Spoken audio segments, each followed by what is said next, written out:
The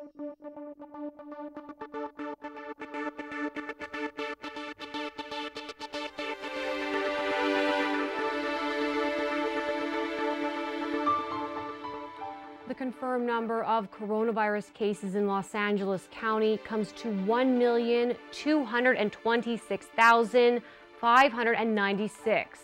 The confirmed number of deaths reaches 23,498. Here in Torrance, the total number of confirmed cases is 7,155, with total confirmed deaths at 204. Welcome to COVID-19 Today. I'm Rhianna Trutanich. It's 4 p.m. on Tuesday, April 13th. New reports of a rare blood clot in several people who received the Johnson & Johnson COVID-19 vaccine are prompting the government to recommend putting a pause on administering the one-dose shot this week. The Food and Drug Administration and the U.S. Centers for Disease Control and Prevention both suggested temporarily halting the use of the vaccine until they learn more of what happened. Dr. Anthony Fauci, the nation's leading infectious disease expert, emphasized how rare this was and that 6 cases out of nearly 7 million doses administered so far is less than 1 in a million. The blood clots occurred in 6 women, all within the 18 to 48 age group, with symptoms occurring 6 to 13 days after vaccination. 1 woman died and 1 was hospitalized in critical condition. The type of blood clot reported in the 6 cases is called cerebral venous sinus thrombosis, or CVST. Officials say this occurs in about 2 to 13 people per million, and in most cases, the patient's blood platelet count is normal. Now, what was unique about these 6 cases was that the patients had CVST and had extremely low platelet counts, which is not normally the case. Medical experts say that this pattern is similar to what was seen in Europe with the AstraZeneca COVID-19 vaccine.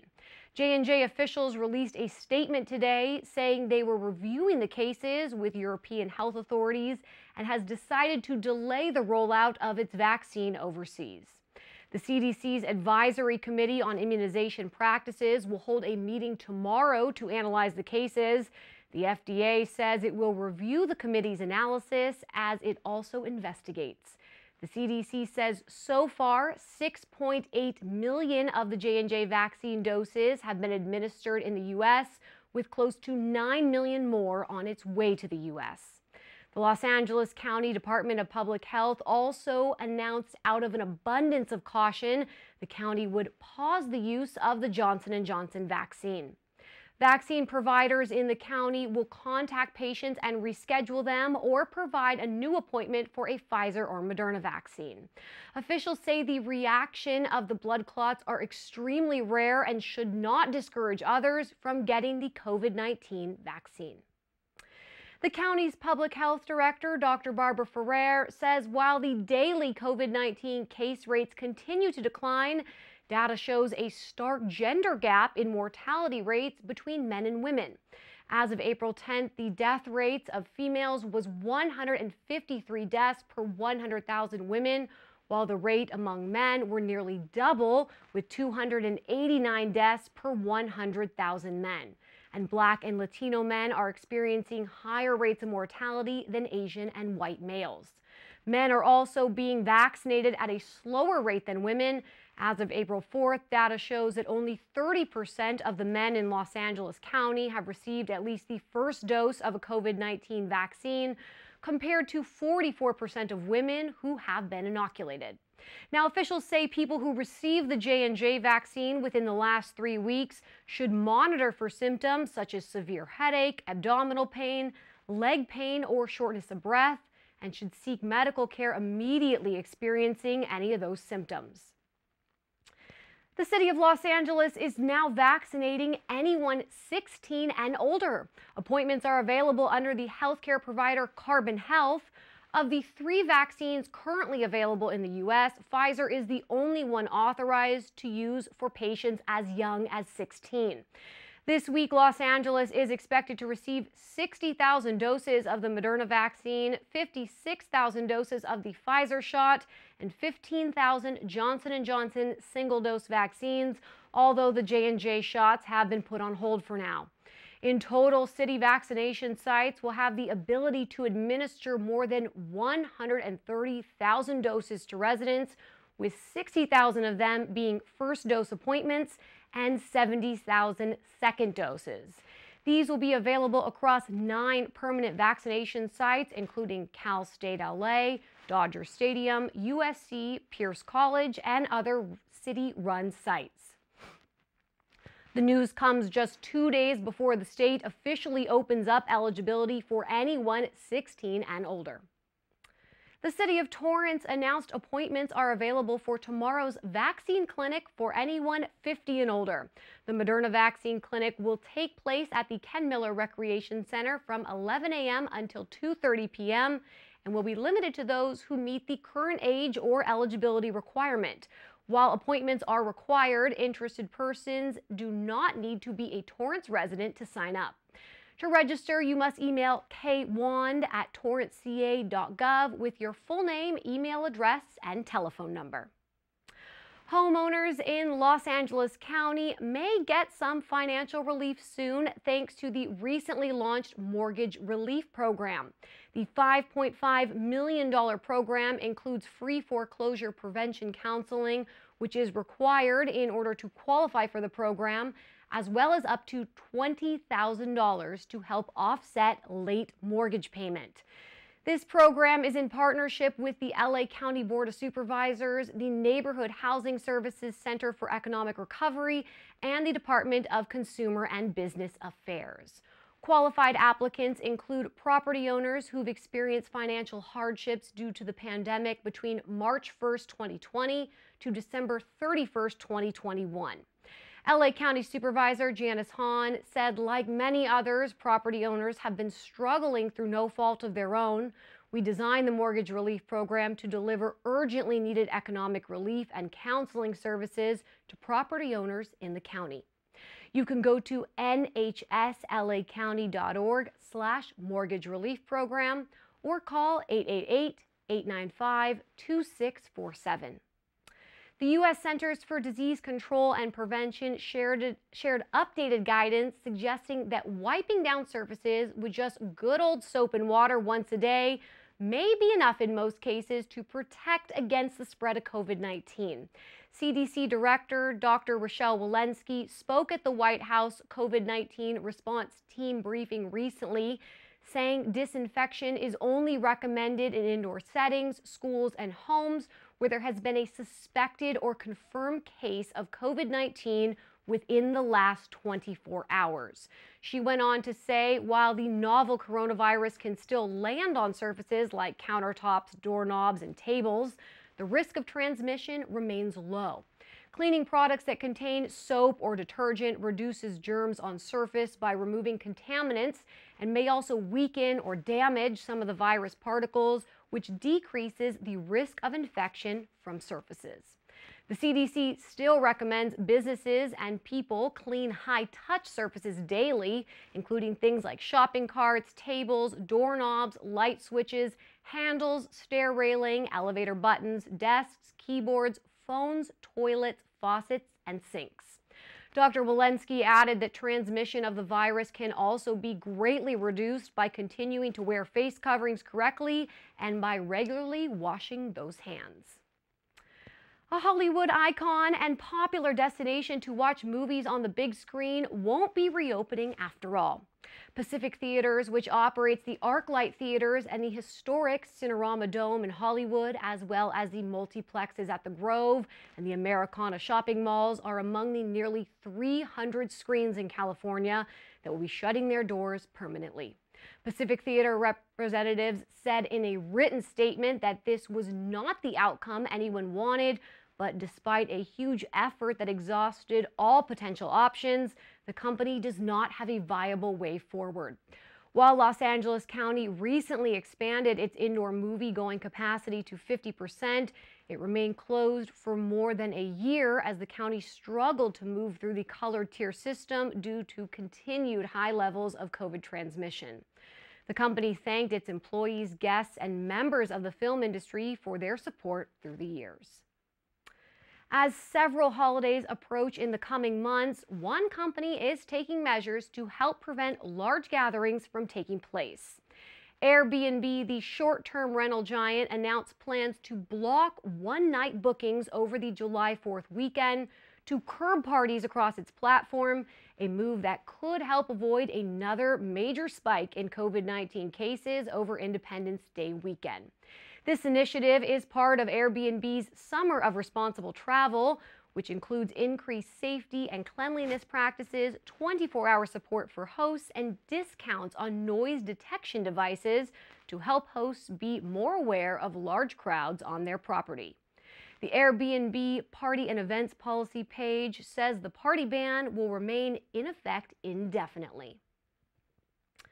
Los Angeles County residents in need are getting a helping hand thanks to Southern California Gas Company. The company announced they're bringing back the Fueling Our Communities program for the second year in a row, aimed at helping to feed those facing food insecurities. They've committed to donating $325,000, with the money going to 8 local nonprofits, providing free meals, groceries, and restaurant gift cards to thousands of people from 20 underserved communities across the county. Last year, the Fueling Our Communities program provided nearly 40,000 meals to seniors, students, farm workers, and families, and about 100 local restaurants benefited from the program, which also distributed nearly 8,000 gift cards, totaling more than $162,000. Communities Child and El Camino College Foundations are listed as one of the charitable community partners that will benefit from this program, which serves Torrance, Carson, Compton, Lawndale, Inglewood, Hawthorne, Gardena, and Lomita. SoCal Gas has donated more than $4 million to nonprofit organizations to support the region's workforce, feed the hungry, provide bill assistance to customers, and more during the pandemic. Theme parks in Southern California continue to announce plans to reopen to the public after being shut down for over a year. Six Flags Magic Mountain welcomed back guests beginning last week, and Hollywood's Universal Studios is expected to bring back fans this Friday, April 16th. Disneyland fans will also be able to get online this week to purchase tickets. Those who had tickets for last year and were unable to use them will get priority access to reserve their tickets before it opens up to the general public. Disneyland Park and Disney California Adventure will reopen at the end of this month on April 30th. Knott's Berry Farm is the latest park to release their reopening date, which is set for May 21st. Now, for all theme parks in the state, tickets must be purchased ahead of time. Visitors are limited to in-state guests only, and each park will follow a slew of COVID-19 health protocols, including limiting capacity, increased sanitization efforts, and requiring guests to wear masks at all times, except when eating or drinking.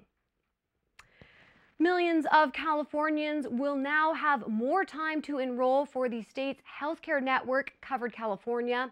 While open enrollment normally takes place only once a year, the state is hoping more people will buy coverage with the expanded opening now that the federal government is offering new assistance that could lower monthly premiums by more than $1,000 in some cases. Last month's $1.9 trillion coronavirus relief package signed by President Joe Biden will set aside about $3 billion to help California in the form of new subsidies to help people pay their monthly health insurance premiums. The new subsidies are only available through December 2022 to those who buy coverage through Covered California. Residents can now purchase plans through the end of the year. According to health officials, with the new federal funds, nearly 92% of people who don't get health insurance through their work will be eligible for help. To learn more, go to coveredca.com. Torrance City Council members will meet online tonight for their regularly scheduled meeting. Items on tonight's agenda includes several retirement proclamations of employees who've each served for more than 2 decades to the Torrance community. Plus, the city manager will share the latest COVID-19 response and recovery efforts in the city, especially with the county moving into the orange tier, and what this will mean for the city, the community, and businesses. Then the public is invited to hear the Finance Department's budget overview session. Tonight will feature the first of a 3-part series to be presented at tonight's meeting, as well as the next 2 council meetings. Tonight will be the last virtual meeting as council members plan to head back into the chambers for in-person meetings beginning next Tuesday. The meeting begins at 7 p.m. sharp. You can watch the meeting live on our channel, on our website, as well as on social media. Well, before we go, at the end of each program, we like to share feel-good stories from our community, pictures, images, and videos that remind us of how resilient our community is and how Torrance truly cares. This week marks National Public Safety Telecommunicators Week, which runs from April 11th through the 17th. For nearly 40 years, communities nationwide have recognized those working behind the scenes in an emergency situation where dispatchers are the first to receive the call for help. As dispatchers are constantly trained on new technology and equipment that can be used to better serve the public, it's often their calm and professional nature and quick thinking skills that help them gather important information about the emergency to then share with first responders or provide life-saving medical instructions to 911 callers or dispatch ambulance and fire personnel to the scene of the emergency. The Torrance Police Department celebrates all of their men and women who work as public safety dispatchers who have continued to stay dedicated to this community, especially during the pandemic. What a great way to show appreciation for our unsung heroes and those who serve this community every day. Now, if you have a great story, upcoming event, a photo or video you'd like to share, email us at covid19today@torranceca.gov. We'd love to hear from you. Well, that's our update for COVID-19 today. We'll see you back here again tomorrow as I fill in for Christine Lee. Be safe, stay healthy, and thanks for tuning in. We'll see you next time.